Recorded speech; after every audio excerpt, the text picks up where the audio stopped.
Listening to Soul Conversations, the Insight and Access edition. With your host, Kareem Ali and Omar Henderson. The New Year's edition. We're so happy this evening to have another filmmaker, in our presence, Miss Nia Malika Dixon. Omar, you there? Right here, Kareem. I have Nia Malika Dixon in the studio here with her brother, Amir. Good evening, both of you. Good evening. Thank you for having me. It's a pleasure to have you in here. The conversation we've been having out in the lobby was so fired, I had to shut up because I didn't want to run out of stuff to talk about. So, Nia, you're currently working on a project which is soon to be released, correct?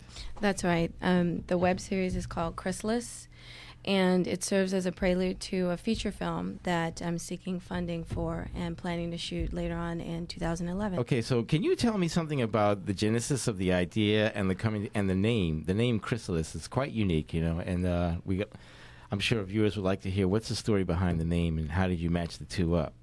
Well, a chrysalis is the cocoon that caterpillars live in right before they become butterflies. And it symbolizes a metamorphosis, a change that the characters undergo. And pretty much in the story, our main character has to make some major choices and come out on the other end this new person. Got that. And you were saying earlier about how the movie now is, the idea came up like 5 years ago? Yes. Yeah. I wrote the story about 5 years ago when I first moved out to L.A., and the main character of that particular story, Chrysalis, the original story, is a Muslim woman who is a single mom growing up in Baltimore. And she has to battle with these choices, balancing her morals and her beliefs with her lifestyle. And she was brought up as Muslim, and her father's the local imam in the community. However, she finds herself caught up in the life of dealing drugs. And so the major conflict comes in where she has to decide, does she give in to the desire for money, power, and respect in the streets, or does she stay true to herself, her spiritual self, and make the right choices for her and her daughter? Okay, so you replaced that character with a newer character in the actual web series. Yes, and the web series serves as a prelude. So the stories are not separate; they're interconnected. Whereas Jamal in Chrysalis, the web series, works for Amina's cousin. Okay, and he is faced with the same dilemma, and he's also a young African-American man, a Muslim in Baltimore. And I made him the main character because I know many young men in my city who live this kind of lifestyle and can relate. And also the dilemma of choosing to be true to yourself as opposed to what society and what your peers are doing is a universal theme that I think everyone can relate to. Yeah, that's a good. It's interesting that you brought that up because one of my questions is, what is the impression that you're hoping that the audience walks away from watching this, and what's your message in this? Basically, the main motivation for me writing this story, as I've written in my director's statement, is that it's a human story. Most of the stories that I write are human stories where I want the audience to come away from it changed so that in a way they can relate to the growth and the development that the characters go through and see a little bit of themselves in that character and maybe even become inspired by that person's experience. Even though it's a fictional character, there's so many people who live that kind of lifestyle. So as a writer, that's pretty much what my whole motivation has always been, just to make my audience feel something and come away changed. Yeah, and I would assume that you want them to understand that every human being has a story. Absolutely. And so their story, a lot of times their story makes them who they are. Absolutely, definitely. And I know that's pretty much my life story has made me who I am today. Yes. And so for those people who are quick to judge, Right. you're saying take the time to consider the story. Absolutely. And one of the biggest motivations for me putting my stories up on big screen is because I was tired of the stereotypes of Muslims in this country. Because we as Muslims, we have a story, a human story. It's not necessarily what everyone expects, because all you see in the media is propaganda and stereotypes. And this is a way for audiences to see Muslims are human beings. We're all human beings, and we all, like you said, have a story. Cool. Well, you're beyond aspiring movie maker. You're a full-time movie Yes, maker. I'm now a full-time filmmaker. So talk about that process of what it took to become a full-time movie maker. Well, I actually had an epiphany moment maybe about 5-6 years ago in my kitchen, having a conversation on the phone with my best friend. I've been a writer my whole life. And I was telling her I'm going to write my life story into a book and publish it. And she said, no, your life story deserves to be on the big screen, Nia. And at that moment, I decided I'm going to make films. Yeah, okay. And that was the moment. And I moved out to L.A. 5 years ago, and I've been doing it ever since. Yeah, and you did what you talked about how you funded your first film. Yes. I've been a teacher. I was a teacher for about 16 years, and I was teaching in LA, and I'd brought my cashed out 401k from my teaching job here in Maryland and shot my first short film using that. Now, let me tell everybody, she's been teaching for 16 years and doesn't look like she's barely 17. All right? She's lying. I get that a lot. I blame it on good genes. We're going to check your ID before you leave, all right? I blame my mom. I can't put my reputation on the line here. Just kidding. So you cashed out your 401k, and you are out in L.A., and you got this idea, and bam, what happens? Yeah, I just decided I wasn't going to wait for somebody to give me permission to make movies. When you're out in LA, there's so many opportunities. It's just up to you to take them. And it's not a place for the weak. It's a rough town. But if you're determined and you have the right people working with you, you can do it. And that's what I did. So I shot this short film, and that was my first experience. And I realized I was made to do this. That's interesting. How did the network of people that you needed to work with you, where did they come from? How did you meet them? And we're going to wrap it up after this, but this is important because, Craigslist. You're out. Really? That's how I got my crew. My first crew was Craigslist. And all right. That's all I needed. And out there in LA, there's so many people who want to make films. And that's how you do it. You just put up your ads and you make your networks. And that's cool. Yeah. Well, Nia, I'm really interested in knowing, where did the brainchild come from to actually do a web series? And how do you hope to draw the audience to a web series? What strategy are you using for that?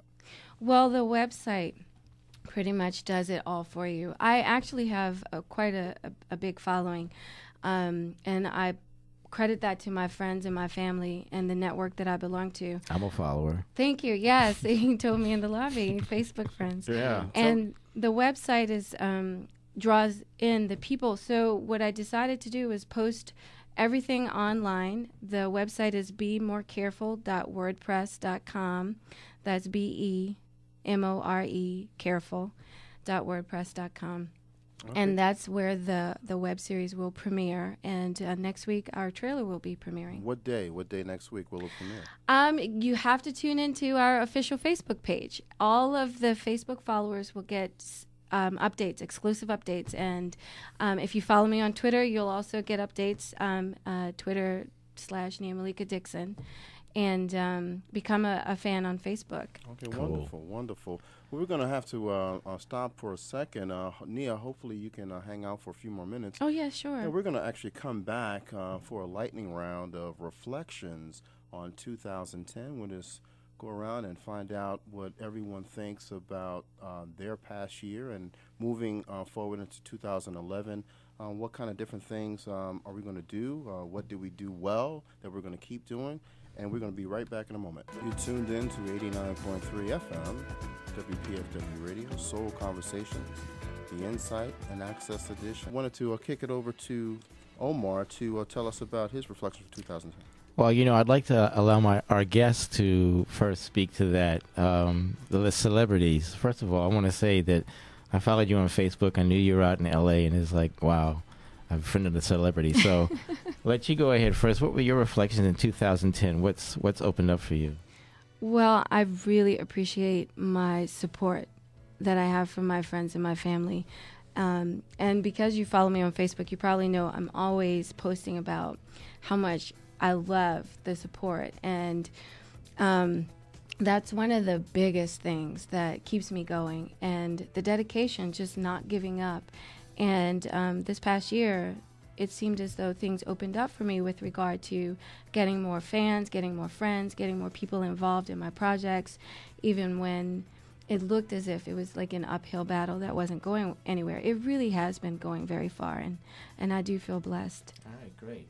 And your brother here, Amir. Amir, what reflections have you had for 2010? I don't know. My life is quite uneventful, so I'm thankful for that. Okay. But all right. I coach a basketball team. Really? And, I'm thankful that they're improving. You're like Spud Webb. Yeah. I don't play. I coach. Now, ladies and gentlemen, Amir is nowhere near the height of a basketball player, and this man's telling these tall guys what to do. Go ahead, man. That's all right. So I'm glad we're improving. Yeah. Okay. Yeah. Good for you. That's great. All right, so before I make a request to the listening audience, I'd like to talk about what I'm reflecting on right now, and that is, if you have a vision, just keep that vision. Keep that vision, because as long as you keep that vision, you can be rest assured that it's going to materialize. And if you don't have a vision yet, just allow yourself to be open to what's possible. Anything is possible. And, this world is such that there are resources that can create or that can provide anything that you want or need. And all you have to do, as has been said by Kareem, has been said by Nia, is that just got to stick to your guns and be focused. And you know what? Have fun with it above all things. You have a choice in life. You can be stressed or you can be fun. That's a choice. Yeah. All right? So choose to have fun. Enjoy your life. The past is gone. You don't have that anymore. The present isn't here yet. So what you choose for right now in this moment is what you're going to end up being. And so, listen, we'd like to hear from you, the audience, but we're not going to be able to do that. So I know that you all are probably spending this evening with a friend or a loved one. So turn to them and share with them what's opened up for you in 2010 and what difference you're going to make in 2011. Thanks for listening, and Happy New Year. At 89.3 FM, this is member-supported WPFW, Washington. We're back. Happy New Year. It's 12:03 here in the nation's capital, WPFW 89.3 FM, and this is Soul Conversations, the Insight and Access Edition. I wanted to just come back to you and wanted to do our farewells and goodbyes to our lovely guest this evening, Omar. Nia, can you give us a quick, what would you like to say more about your upcoming web series? Well, I wanted to say, when you had mentioned what we expect in the new year in 2011, and one of the things that I'm looking forward to is creating more films. And I wanted to say that without my new producers, this web series, Chrysalis, wouldn't even be possible. So I want to give a shout out to Alvin Gray of 7-8 Productions and my producer, Dawn L. Manning. And the cast and crew of Chrysalis really worked hard, and we're looking forward to things opening up for us in 2011. All right, cool. Well, listen, I want to say it was a real pleasure meeting you. Absolutely. There's a lot of energy coming from that part of the room. A lot of energy. I'm so happy to be here. Yeah, and it makes it very easy to communicate. Excellent. And so now that I've met you, I can feel a greater connection when I open my Facebook page, and there Absolutely. you are. There was like this distant disconnect, but hey. And we want Chrysalis to be the talk of the town. We want people to know about this new movie coming out, this this webinar, this web series, I should say. It's Yes. a web series coming out. Each week, a new episode will air beginning the last week of January. Right. The trailer will premiere next week, so please go to the website, bemorecareful.wordpress.com. Go now. Okay, and like I said, Mia, my request is that you put aliens in the hood. All right, gotta get a movie with aliens in the hood. I've got several projects in the making, but I'm not sure that that's on my list, but I'll keep it in mind. Well, maybe you can give a nudge to one of your producer buddies. Nia, thank you very much. Thank for you coming for this having evening. me. Yeah, thanks for coming out tonight. It was really great to talk to you. Excellent.